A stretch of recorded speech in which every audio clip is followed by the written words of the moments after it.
Final bit of factorising. If you notice, these three parts, they've got nothing in common.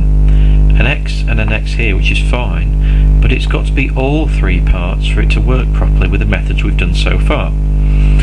There's a way around it. This is a quadratic. It's got an x squared, so many x's, and maybe a number. So all we have to do is think of it as going into two brackets.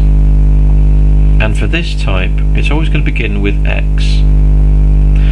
The game here is, can you find two numbers to go in here that when you multiply the brackets out you get this. That could take you quite a while, apart from there's a very, very useful tip.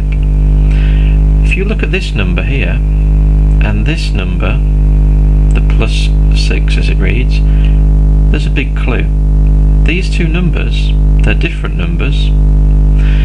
They multiply to give 6, and they add together to give 5. So let's just write it a bit differently. You're looking for two numbers, a times b, that gets you the answer 6, which is that one there, and when you add them,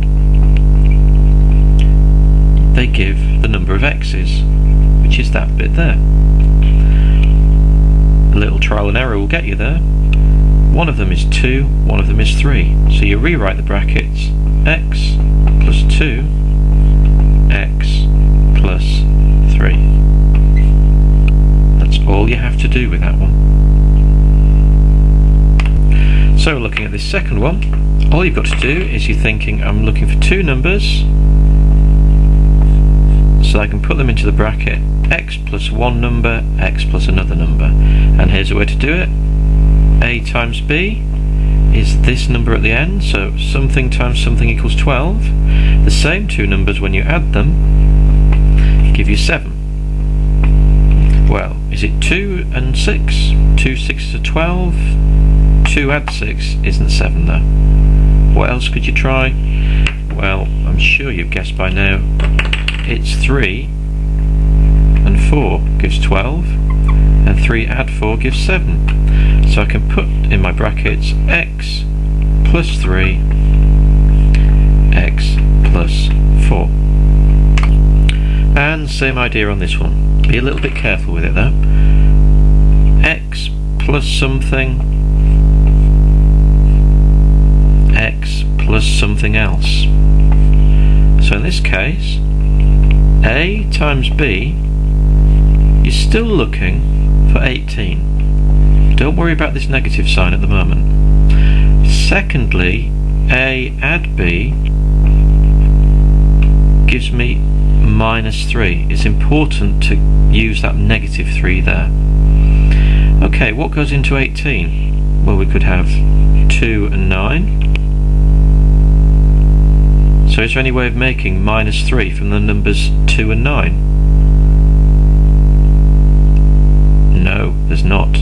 So try something else. What two numbers multiply to give 18? Maybe 3 and 6. Well, 3 6s are 18, so that's okay. How do we make the number minus 3 from the number 3 and 6? Well, 6 take 3 equals 3. That's not right. But we could have 3 minus 6 is minus 3. So the numbers we have to put in are minus 6 and 3. So we have x plus 3 and x minus 6. So that minus 6 goes in one bracket, the plus 3 goes in the other. And we factorised it.